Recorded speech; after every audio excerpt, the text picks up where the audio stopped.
base para a nossa meditação, para a nossa reflexão nessa noite. Nós vamos ler Lucas capítulo 22, versículo 19, e depois nós vamos ler Isaías 53, versículo 5, e também o versículo de número 10. Enquanto você vai abrindo aí, ou senão você pode acompanhar a leitura, vai ser projetado esse texto. Lucas 22, verso 19, tomando o pão, deu graças, partiu e deu aos discípulos, dizendo: isto é o meu corpo que é dado em favor de vocês, façam isso em memória de mim. E da mesma forma, depois da ceia, tomou o cálice, dizendo: este cálice é a nova aliança no meu sangue, derramado em favor de vocês. Isaías, capítulo 53, verso 5, mas ele foi traspassado por causa das nossas transgressões, ele foi esmagado por causa das nossas iniquidades. O castigo que nos trouxe a paz estava sobre ele.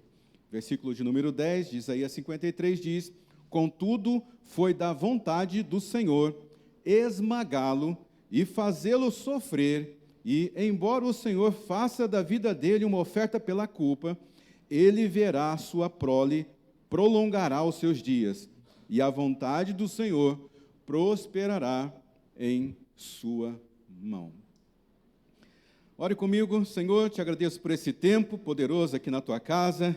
Pedimos que o Senhor ecoe a sua voz no nosso coração, na nossa mente, em nossos ouvidos, que a sua voz sobressaia sobre a voz dos homens, que a sua voz sobressaia sobre a voz da mentira, que a sua voz sobressaia sobre a voz do medo, que a sua voz sobressaia sobre a vergonha, que a sua voz seja o alimento para nós nessa noite. Nós queremos discernir tua palavra, nós queremos entender a tua palavra, porque vivemos debaixo desse princípio que o Senhor mesmo declarou, que não, nem só de pão viverá o homem, mas de toda a palavra que procede da sua boca. Portanto, fale-nos, nós oramos com esse desejo, no nome de Jesus. Amém.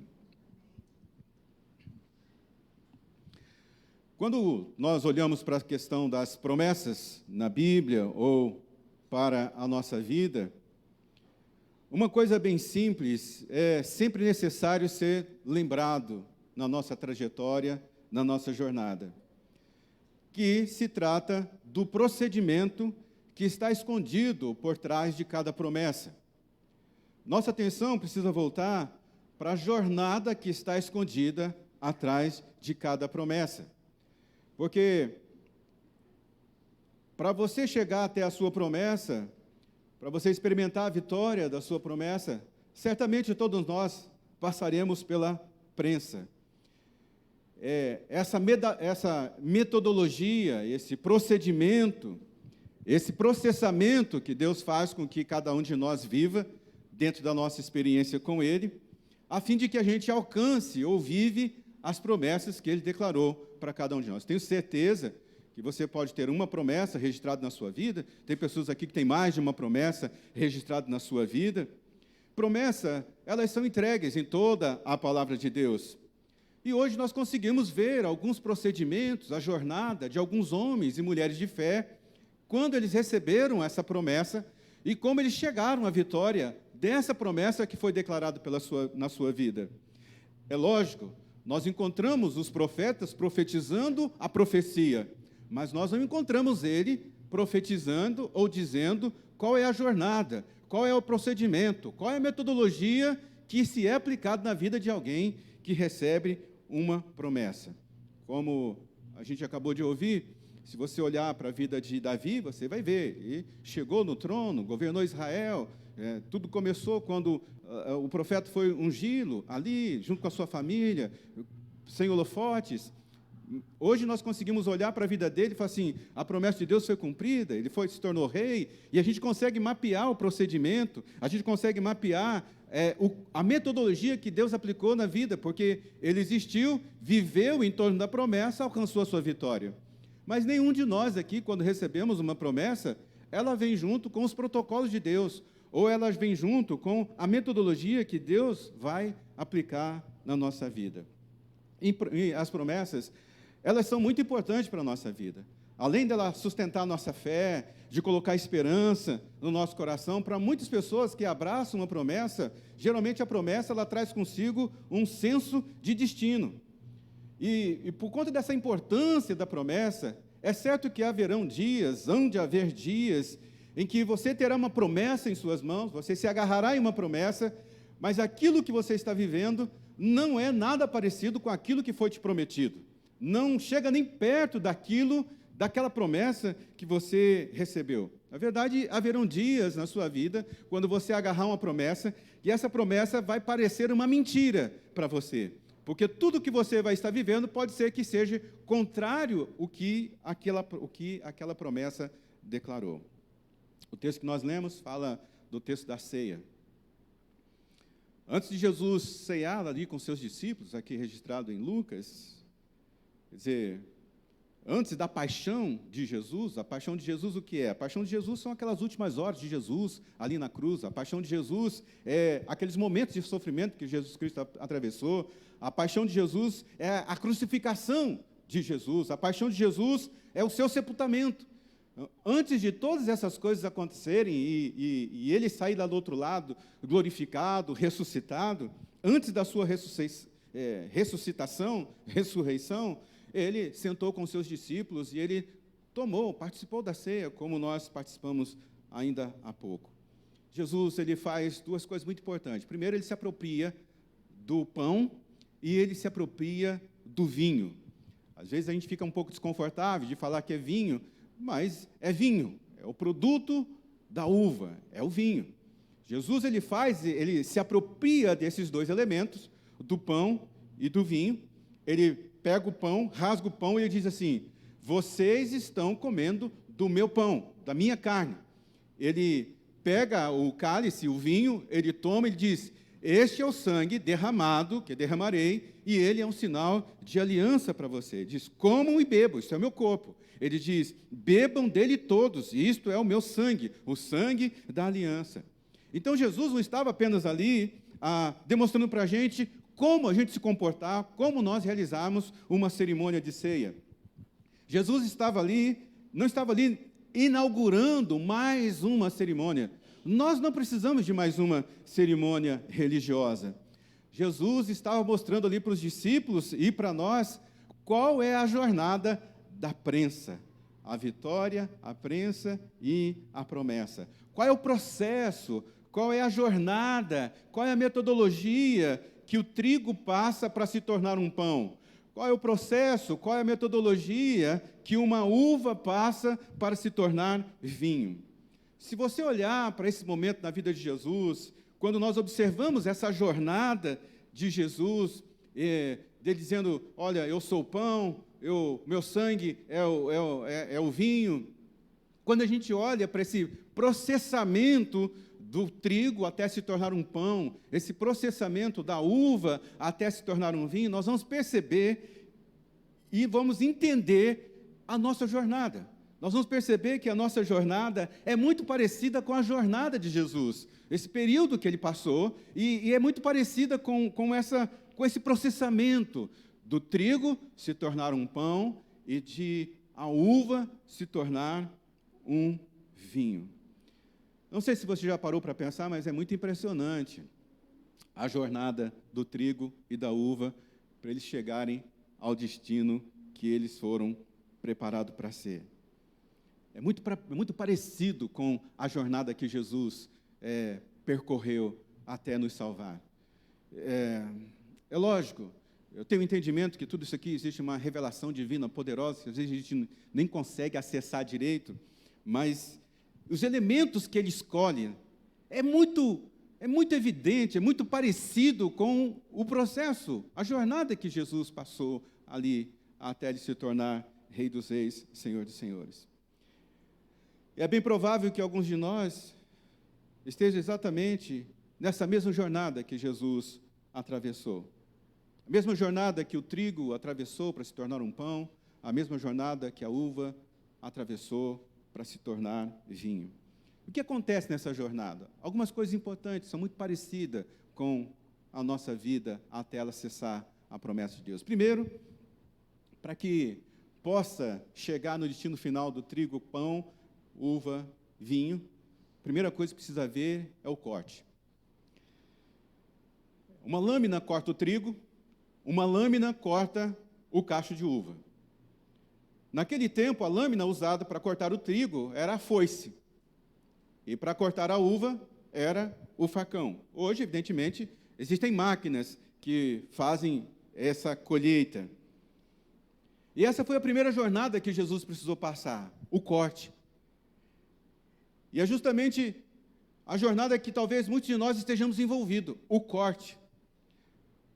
Jesus, ele é preso. E a primeira coisa que acontece de corte aqui na vida de Jesus é o corte da companhia dos seus discípulos, dos seus amigos, dos seus familiares. Essa é a retirada brutal que aconteceu de Jesus do seu ambiente familiar, daquilo que ele era convencional, daquilo que ele estava acostumado. Jesus, ele é tirado de um ambiente seguro, neste corte, e ele é colocado num ambiente inseguro. Lógico, todos os cortes, eles não nos dão segurança. Pelo contrário, todo corte na nossa vida inaugura um novo estágio, um novo momento. Observe que é muito parecido, muitas vezes, com o que a gente vive. Às vezes é um corte num casamento, como é tão difícil se processar alguém que um dia se casou, sonhou, daqui a pouco não deu certo, tem que recomeçar a vida. Como é difícil. Como é difícil um casal estar vivendo, às vezes 5, 10, 15, 20 anos, e daqui a pouco enfrentar uma crise no seu casamento, é um corte em que ambos ficam abalados. O corte também é uma dor repentina.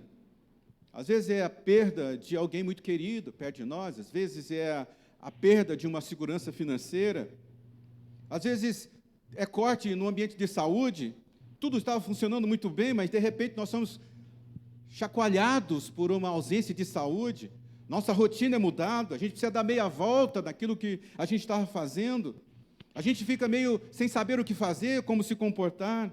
A gente jamais imaginava que ia passar por aquela dor, a gente jamais imaginava que a gente teria que enfrentar aquele tipo de situação. E a gente começa com essas coisas, né? Por que, Deus? Por que de repente isso aqui aconteceu comigo? Senhor, por que me tirado isso? Senhor, por que foi cortado essa segurança? Por que foi cortado essa pessoa da minha vida? A gente sempre pergunta, como Jesus perguntou, né? Senhor, Senhor, por que me abandonou? Será que o Senhor não me ama mais? Cadê o teu amor? Cadê o teu cuidado? Como é que o Senhor se revela comigo? Mas os cortes que acontecem em nossas vidas são momentos em que Deus quer criar em nós autonomia. Lembre-se disso, todo corte, não vai ser assim no começo que você vai pensar, mas todo corte vai levar você a um ambiente de autonomia. Deus quer, com esse corte, revelar algo muito grande, maravilhoso, poderoso, intenso, que Ele mesmo colocou dentro de você. Talvez você não esteja enxergando isso, porque existe a vitória, a prensa, até você chegar ali no seu ambiente de vitória da sua promessa. Jesus, ele espera que a gente, nesse momento, não responda ódio com ódio. Deus espera, nesse momento, que a gente não responda ingratidão com ingratidão. Deus espera, nesse momento, que a gente não responda a esses eventos com raiva com raiva. É dura a jornada do corte, sem dúvida nenhuma. Mas, nesse momento, você não está sendo diminuído. Pelo contrário, algo grande e poderoso está nascendo dentro de você. Você pode achar que você está perdendo alguma coisa, mas o que acontece é que algo grande está crescendo dentro de você. Jesus diz lá em João 15, que todo aquele que dá fruto, ele corta, ele poda. Para quê? Para que dê mais fruto. E a gente pode ficar perguntando, estava tudo funcionando muito bem, estava tudo indo muito bem, eu estou aqui nessa cadeia produtiva do reino, fazendo, realizando, me empenhando, mas de repente vem esse corte. E Jesus está dizendo, isso está acontecendo para que você produza mais frutos. Quando você olha, por exemplo, a vida de Davi, que venceu Golias, não fique empolgado com a vitória de Davi sobre Golias, porque a vitória de Davi sobre Golias, a sua vitória não foi o fim da jornada. A verdade, depois que Davi vence aquele gigante, o próximo passo agora, ele é inserido dentro do palácio, e agora ele passa a viver como um dos comandantes, e agora Davi passa a ser treinado, não para vencer um homem, mas para vencer exércitos. É ele que fala, olha Senhor, contigo eu posso saltar muralhas, e eu posso cair no meio de um grande exército, porque eu sei que eu vou vencer. Ele passa de vencer um homem para começar a vencer exércitos. Não fique acomodado com a sua vitória, porque a recompensa de uma vitória, ela certamente será uma nova batalha. Só que nessa nova batalha, você estará mais forte, você estará mais inteiro, você será mais íntegro, você vai estar mais poderoso. Por quê? O desafio se tornou maior, mas você também se tornou maior. Segunda coisa que acontece nessa jornada, do trigo se tornar pão, da uva se tornar vinho, ali, nesses momentos na vida de Jesus, que muitas vezes é muito parecido com o momento da nossa vida, acontece a limpeza. E a limpeza, ela vem para remover os resíduos do velho homem.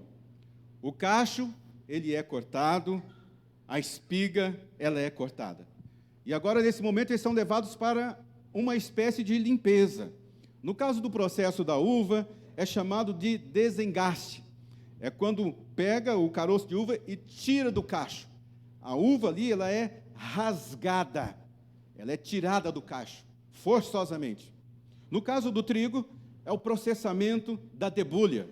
E se você não sabe o que é isso, pega uma madeira e malha o trigo, bate sobre o trigo, bate até que a espiga solte todos os grãos.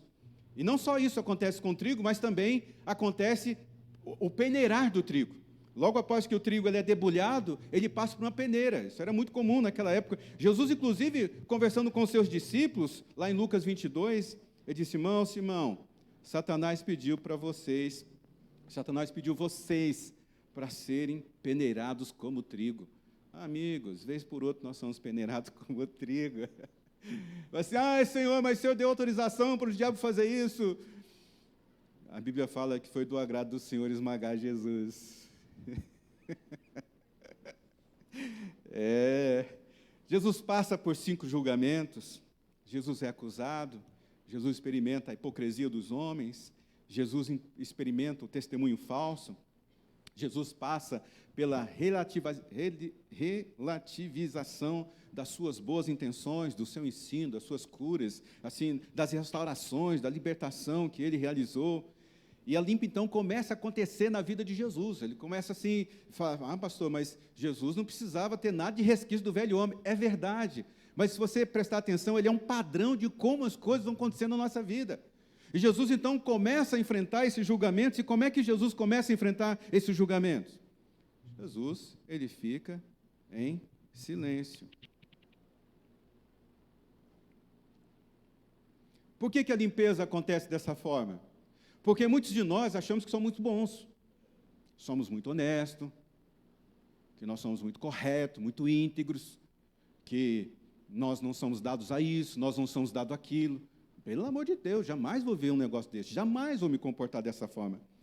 Você acha que você é paciente, você acha que você é amoroso, você acha que você é misericordioso, mas basta colocar uma ofensa grave na sua frente para você perceber mesmo que você não é tudo aquilo que você imaginava ser. Essa é a jornada da limpeza, é o momento em que Deus vai tratando a nossa vida, Ele vai limpando, tirando aquilo que é velho, ou pelo menos indicando para a gente, falando assim, isso aqui é um comportamento do velho homem, esse aqui é um comportamento que eu não espero de você. Quantas vezes não dá vontade de revidar? Quantas vezes não dá vontade de se defender? Quantas vezes não dá vontade? Eu imagino que Jesus passou por tudo isso. Foram 5 julgamentos não deu 24 horas. Jesus é preso na quinta.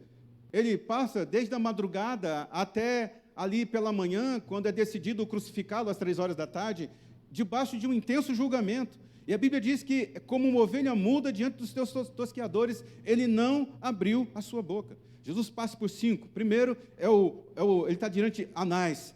É o julgamento religioso. Ele começa ali um processo de interrogatório extrajudicial, vamos dizer assim, de forma noturna, na calada da noite, para tentar encontrar uma forma de acusá-lo. Depois ele é colocado diante de Caifás e o Sinédrio, e aqui então os religiosos já articulam um motivo para a morte. Ele diz blasfêmia, ele diz que é filho de Deus. Então os religiosos perguntam para Jesus: você é filho de Deus? Olha a resposta de Jesus: tu o dizes. Depois ele é levado perante Pôncio Pilatos. A acusação de blasfêmia muda, e agora é a acusação que ele está sediando Roma para não entregar os impostos, alegando que ele se dizia rei dos judeus. Pilatos quer saber se isso daqui realmente procede. Ele diz assim: Jesus, me diga alguma coisa, porque eu tenho autoridade para te soltar, como eu tenho autoridade para te condenar.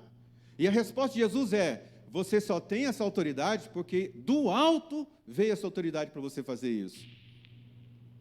Alguém me entregou as suas mãos, e essa pessoa vai ser culpada por isso. Depois ele vai perante Herodes, ele é enviado para Herodes novamente, porque Pilatos não queria mexer com aquilo, então ele vai perante Herodes Antipas. E ali ele passa a ser zombado, não somente por Herodes, mas também por todos os seus soldados. Ele é zombado, e Jesus fica em silêncio. Logo imediatamente ele é remetido de novo ao segundo julgamento perante Pilatos. E agora Pilatos, depois de ouvir tantas coisas, diz assim: Jesus, um fala uma coisa, outro fala outra, estão falando aquilo, estão falando aquilo, qual é a verdade? Onde está a verdade no meio de tudo isso? A Bíblia então vai dizer lá em Isaías que ele foi oprimido e afligido, contudo não abriu a sua boca. E como um cordeiro levado para o matadouro, como uma ovelha que diante de seus tosqueadores fica calado, ele não abriu a sua boca. Quando você está nessa jornada de limpeza, não leve nada para o pessoal. Não leve. Não é fulano, não é beltrano, não é ciclano. A dor, o sofrimento, a vergonha, a ira, não é sobre pessoas. Essa é só uma aplicação da pedagogia, da metodologia, da sua jornada de limpar o que existe de resquícios do velho homem na sua vida. Terceiro, processo que Jesus passou, jornada que Jesus passou, e que também a uva e também o trigo passa, que é o momento de esmagar. O esmagamento do trigo ele é feito no pilão. Não sei se todos conhecem esse nome, né? É uma madeira que vai batendo na semente até ela se tornar pó. Uma forma mais sofisticada de fazer a semente, né, o grão ali de trigo se tornar farinha, é colocar ele numa roda, moinho. Isso aconteceu com Sansão. Quando Sansão é preso, furado os seus olhos, ele coloca para rodar uma roda de moinho. O esmagamento da uva, como é que acontece? Vai pisando. Vai pisando. Um bate, o outro pisa. Um bate, o outro pisa. Você está pensando que é fácil? É o momento do esmagamento. Esse aqui é o momento da dor. É o momento que a dor chega, porque assim, o corte já deixa você assim, mais ou menos, né, abalado. E aí você vai para o processo de limpeza, e aí então chega o momento do esmagamento. O esmagamento é o momento da dor. É o momento que você começa a lutar com os pensamentos que vêm na sua mente. São os rumores interiores, que ninguém sabe. Só você ouve, só você escuta, só você lida com eles. É essa pressão interna, é essa dor interna, é esse sentimento de fracasso, é esse sentimento de angústia. Tudo isso vem com um único objetivo: roubar a sua esperança, tirar a sua alegria, minar o seu ânimo. Jesus, ele foi esmagado publicamente, ele foi ferido publicamente, ele foi chicoteado publicamente, ele foi coroado com uma coroa de espinhos publicamente, ele foi despido publicamente. Jesus se tornou um espetáculo de horrores publicamente. Isaías já tinha falado sobre isso 400 anos antes. E é assustador quando eu leio isso acerca de Jesus. Contudo, foi da vontade do Senhor esmagá-lo. Até parece que o Pai não tinha nenhum apreço por Jesus. Até parece que o Pai não tem nenhum apreço por nós em momentos como esse. lendo a história de Moisés, você deve se lembrar, ele tira o povo do Egito, aí ele deixa o povo ali, acampado, deixa Arão, o sumo sacerdote, ou o sacerdote, para tomar conta do povo. E Moisés, ele sobe no monte. Lá no monte, ele recebe as tábuas dos 10 mandamentos, ele fica lá 40 dias. Quando Moisés começa a descer, ele começa a ouvir muito barulho de festa, gente rindo, gente brincando, tal. E quando ele chega no acampamento, ele percebe que o povo havia desvirtuado a fé. Arão, através de pressão, juntou o ouro que todo mundo tinha e fez lá um bezerro de ouro. E, além de fazer esse bezerro de ouro, ainda disse assim para o povo: eis aí o Deus que tirou vocês do Egito. Quando Moisés desce e vê tudo isso, ele fica tão irado que ele quebra as pedras. E a gente imagina que Moisés está tão somente quebrando as pedras dos 10 mandamentos por causa da sua ira, do seu descontentamento, pelo desvio de foco doutrinário, se podemos dizer, daquela comunidade, daquela igreja, daquele povo.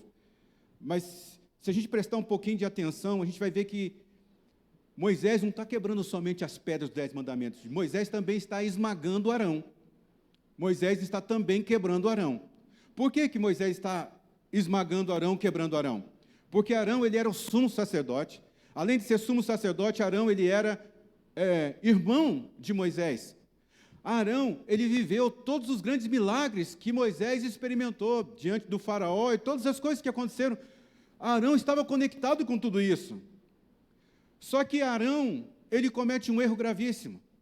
Ele cede à pressão do povo e cria um ídolo, e aquele povo passa a adorar esse ídolo. E ao invés de Arão, assim, eu imagino que quando Moisés desce, ele deve pensar assim: meu Deus, que decepção com esse cara. Ele é meu irmão, ele é sacerdote, ele está fazendo isso com o povo de Deus.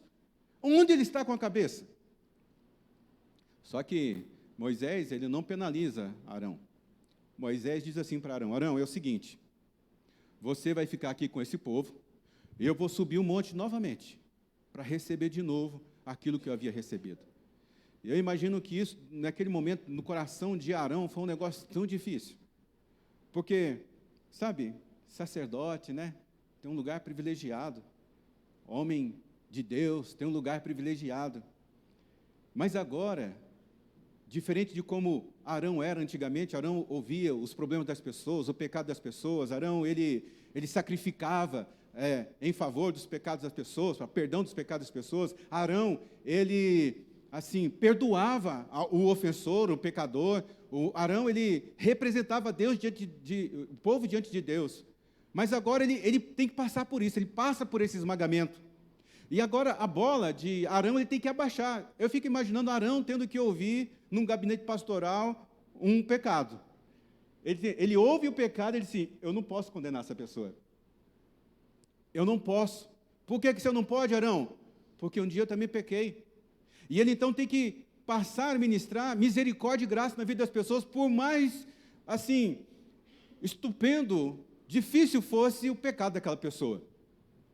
Quantas e quantas vezes não acontece com a gente esse processo de esmagamento? A gente acha que a gente é muito bom nisso, naquilo, basta um momento, e Deus não nos dispensa da sua presença. Pelo contrário, Deus faz questão de que a gente esteja na presença dEle. Para quê?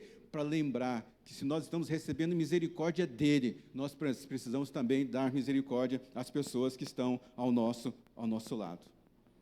É o momento de esmagamento. O Espírito Santo ia dizer para Arão: tenha misericórdia desse homem, tenha misericórdia dessa mulher, porque um dia você também fez isso. Tenha misericórdia dessa mulher, tenha misericórdia desse homem, porque você sabe quem você é. Amigos, tudo aquilo que acontece na nossa vida, tudo, para nós pode não ter um porquê, mas para Deus tem. Então não dê espaço para orgulho, presunção, soberba, arrogância, altivez, porque Deus derruba a presunção, Deus derruba a arrogância. Não ande por esse caminho de julgar as pessoas. Eu penso que é isso que aconteceu com Arão. Quarta coisa que acontece nesse processo de se tornar, do trigo se tornar pão, da uva se tornar vinho, e que muitas vezes acontece com a gente também, e aconteceu com Jesus, é o momento de impotência. Jesus sai desse momento e ele é levado para um momento de crucificação. Na uva ela é esmagada, né? no trigo ele é moído. Para Jesus foi o lugar da crucificação. E o que é o lugar da crucificação para Jesus? Que também é o lugar nosso. É o lugar de ter que conviver com a impotência. Impotente. Porque, de fato, tem alguns momentos na nossa vida que a gente diz, cara, eu não consigo mais. Não dá mais. Eu já tentei de tudo. Eu falhei, não tenho o que fazer mais. E essa jornada da impotência, ela é uma jornada que, em algum momento, nós vamos experimentar na nossa vida.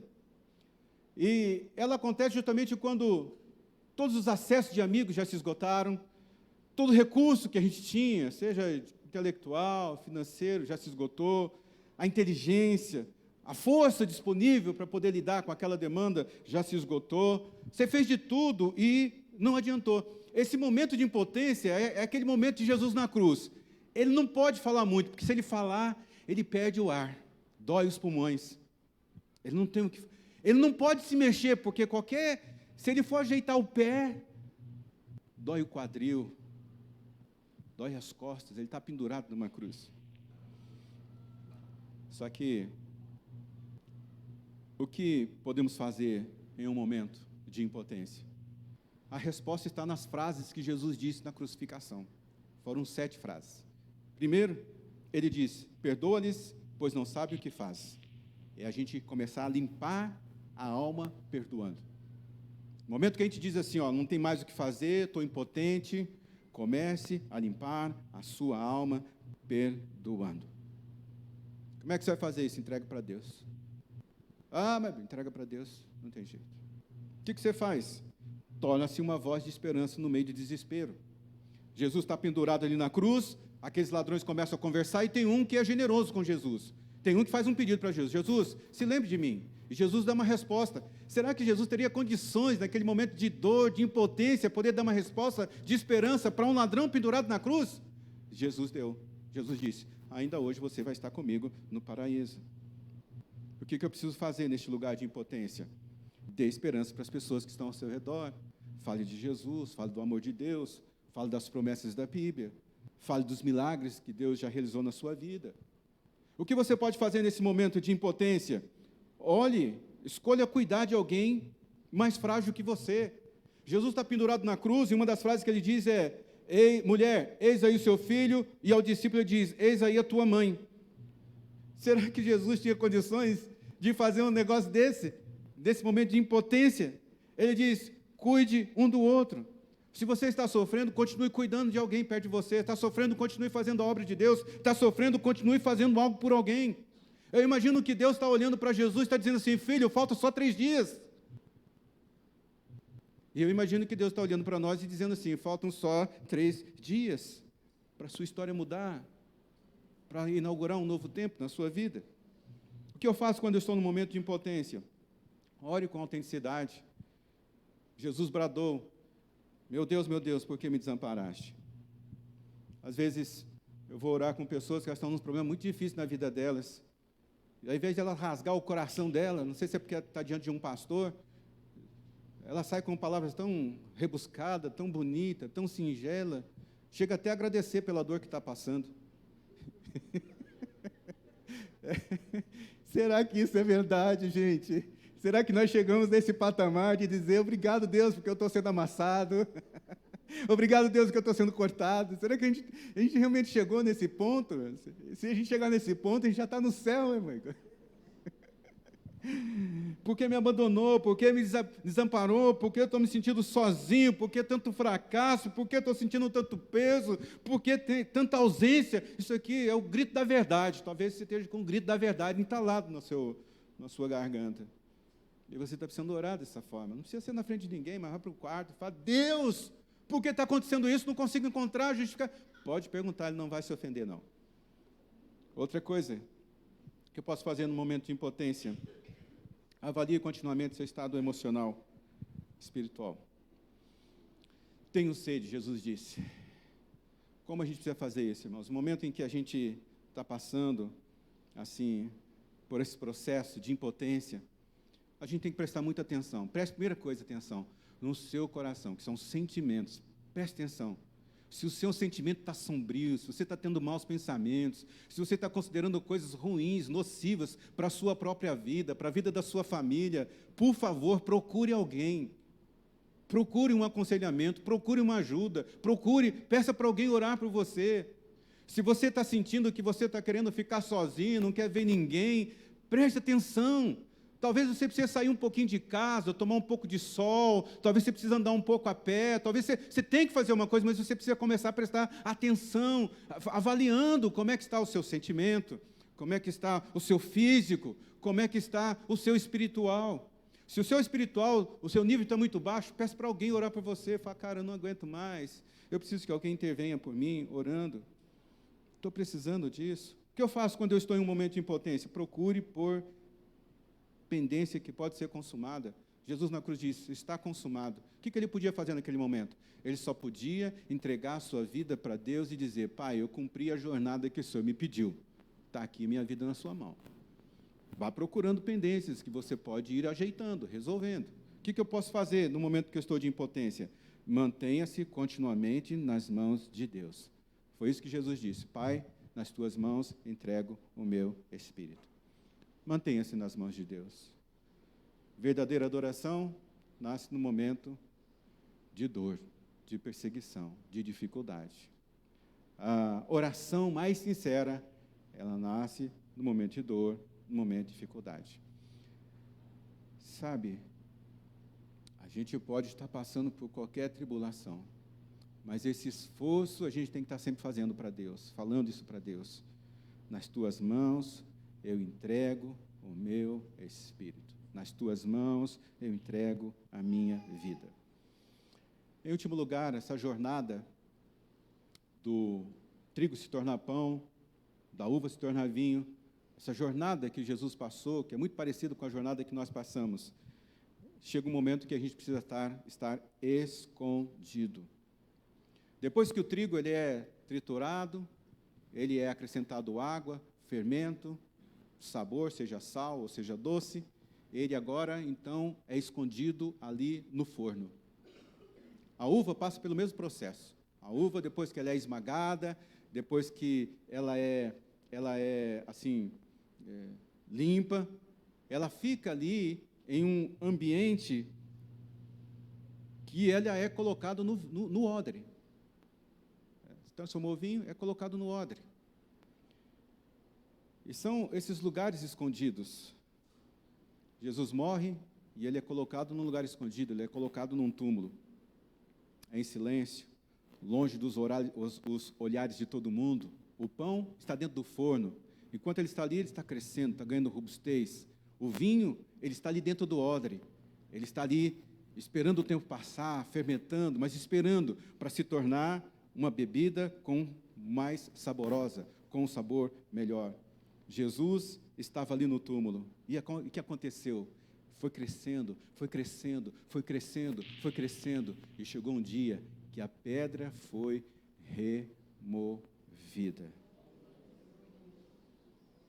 Foi por isso que ele chegou e teve condições de dizer para os discípulos, todo o poder me foi dado nos céus e na terra. Parece que você está escondido, parece que nada está acontecendo, mas tem alguma coisa acontecendo sim. Deus está mudando o status quando você está escondido. Aquele homem que foi humilhado na cruz, ele vai ser exaltado com o nome que é sobre todo o nome. Aquele Jesus, que foi o nome dado, humano, agora é transformado em Cristo, que é o ungido.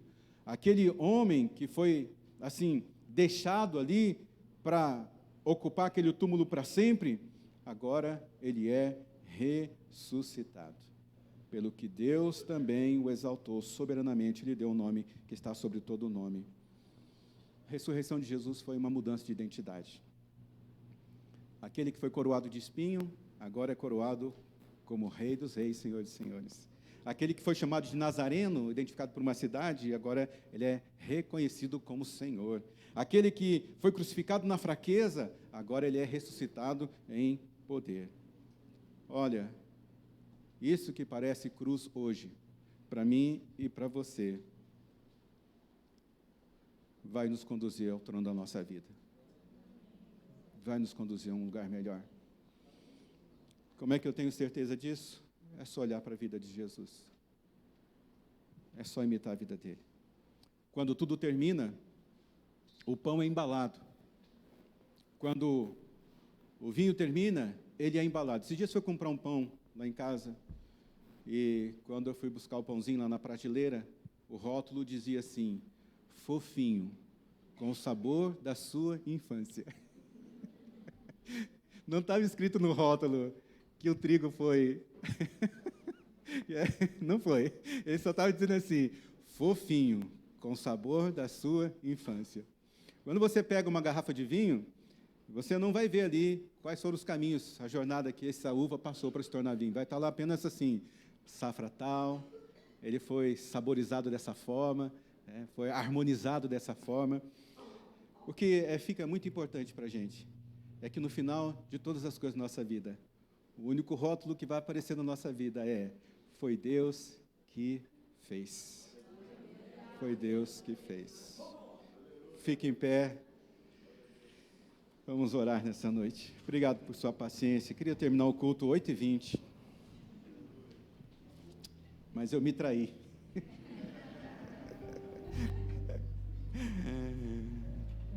Feche os seus olhos. Só me dá mais 2 minutinhos.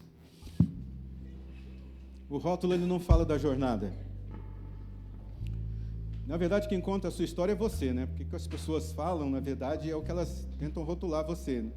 E quando você vence, quando você chega nesse lugar de vitória, as pessoas certamente vão orar para você, olhar para você e falar assim: nossa, como é forte, como ele é glorioso, nossa, ele é máximo, né? Vai dizer isso. Não fique contando a história de tristeza da sua vida, não. Deixe que seja carimbado o rótulo de que foi Deus que fez. Quando alguém disser assim para você: nossa, como você está bonito, como você prosperou, dá um sorriso para essa pessoa. Ele não sabe, ele não precisa saber da trajetória que fez você chegar nesse lugar. Ele não precisa saber da jornada que te levou a este lugar. Tudo que ele precisa saber é que a glória de Deus está sobre a sua vida.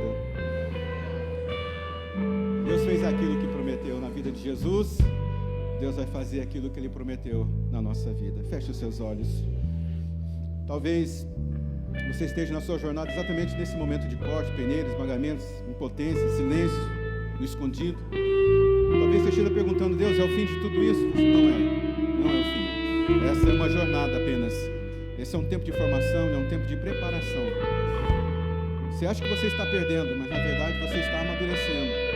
Você acha que você foi abandonado, mas Deus está moldando você. Talvez você esteja se tornando, se sentindo esmagado. É como sai a uva, é como sai o trigo. Como Jesus passou por tudo isso. Mas Jesus no terceiro dia ressurgiu. E essa é a declaração que eu quero fazer sobre a sua vida nessa noite. Que a prensa não é o seu destino. O corte não é o seu fim. O esmagamento não é a sua realidade. Você não será reconhecido pela dor que você enfrentou, mas você vai ser reconhecido pela promessa que Deus designou para você. Assim, onde está havendo corte, que haja crescimento. Onde está havendo peneira, que haja fortalecimento. Onde está havendo esmagamento, que haja unção. Onde está havendo impotência, que haja poder. Onde está havendo silêncio, que haja a manifestação do céu. Eu declaro nessa noite que a sua dor tem um prazo de validade. Que o estado no sepulcro tem um estado de validade. Aquilo que parece que é perda hoje vai se transformar em uma grande promoção na sua vida. Então saia dessa fase cheia de autoridade, saia dessa fase cheia de autoridade, de unção de Deus, saia dessa fase preparado. Eu libero sobre a sua vida hoje força para você permanecer, fé para você suportar, visão para você enxergar além da dor, além das dificuldades, paz para você transitar no meio da pressão, alegria no meio da espera. Aquilo que o inimigo planejou para ser o fim, Deus está reescrevendo a sua história ao terceiro dia. É ao terceiro dia. Que a sua vida seja abençoada dessa forma. Eu oro em nome de Jesus. Que o amor de Deus, a graça do nosso Senhor Jesus Cristo e a consolação do Espírito Santo de Deus esteja sobre a sua vida, hoje e para todo sempre. Amém.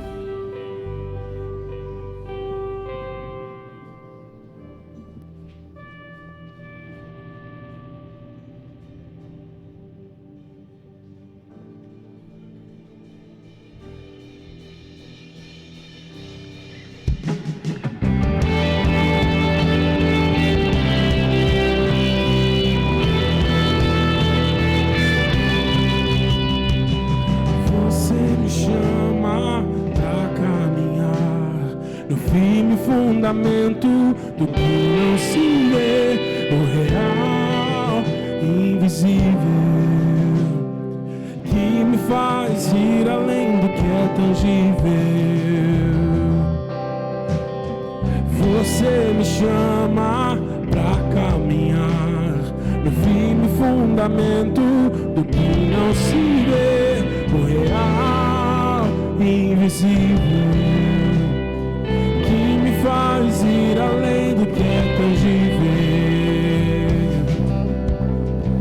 Não pelo que vejo, mas pelo que creio eu. Fixo os meus olhos no autor e consumador da minha fé.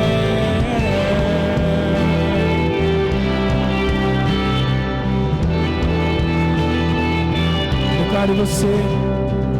Você me chama pra caminhar no firme fundamento do que não se vê, real, invisível, que me faz ir além do que é tangível.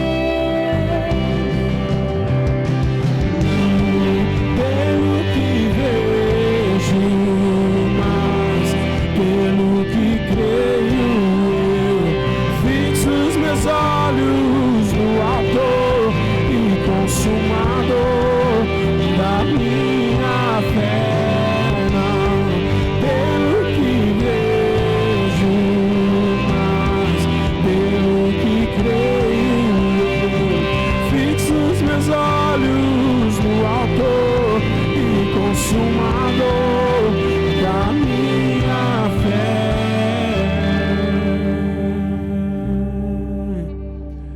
Grava a eternidade em mim, Jesus, pois tudo é passageiro aqui. A recompensa é você, a minha recompensa é você. Grava a eternidade em mim, Jesus, pois tudo é passageiro aqui. A recompensa é você, a minha recompensa é você. Grava a eternidade em mim, Jesus, pois tudo é passageiro aqui.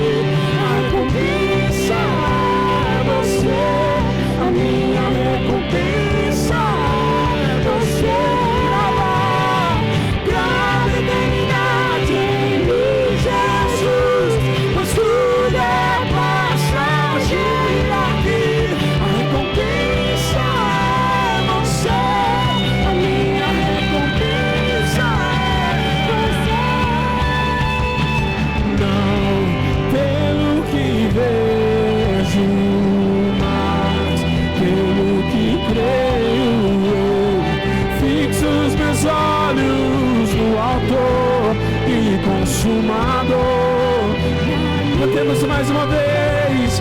Não pelo que vejo, mas pelo que creio eu.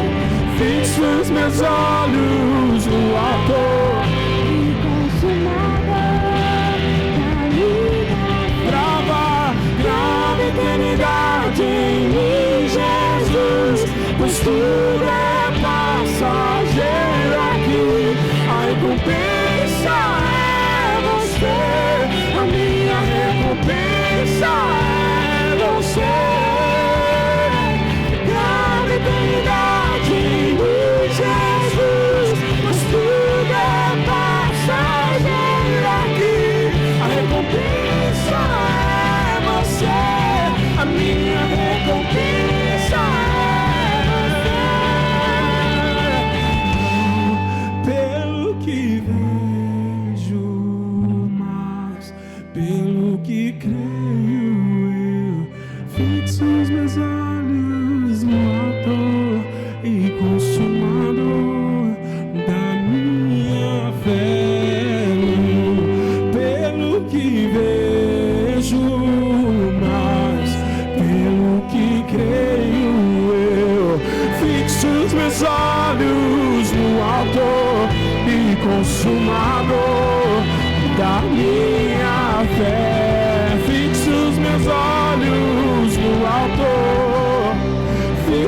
meus olhos no alto, fixo os meus olhos no alto e consumador